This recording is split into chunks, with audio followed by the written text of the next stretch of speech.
Как быстро утеплить дом и пожалеть об этом через 2 года? На самом деле вы можете хоть сразу после строительства утеплить полы, межэтажное перекрытие, крышу. И никогда в жизни не узнаете, что у вас в полах происходит, потому что у вас снизу мембрана, сверху мембрана, фанера, в крыше мембрана, отделка.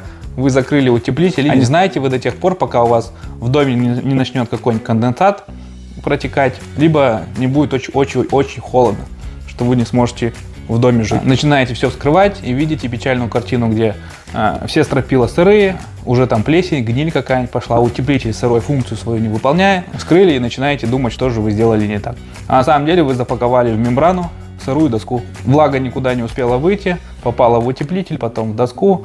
Мокрый утеплитель функцию не выполняет, сырая доска начинает гнить, появляется плесень. И это все в мембране, с двух сторон мембрана. Да, там мембрана пропускает влагу, но пропускная способность очень маленькая.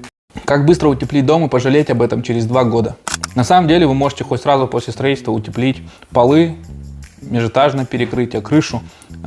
И никогда в жизни не узнаете, что у вас в полах происходит, потому что у вас снизу мембрана, сверху мембрана, фанера, в крыше мембрана, отделка. Вы закрыли утеплитель, а не знаете вы до тех пор, пока у вас в доме не начнет какой-нибудь конденсат протекать, либо не будет очень холодно, что вы не сможете в доме жить. Начинаете все вскрывать и видите печальную картину, где все стропила сырые, уже там плесень, гниль какая-нибудь пошла, утеплитель сырой функцию свою не выполняет. Вскрыли и начинаете думать, что же вы сделали не так. А на самом деле вы запаковали в мембрану сырую доску. Влага никуда не успела выйти, попала в утеплитель, потом в доску. Мокрый утеплитель функцию не выполняет, сырая доска начинает гнить, появляется плесень. И это все в мембране, с двух сторон мембрана. Да, там мембрана пропускает влагу, но пропускная способность очень маленькая.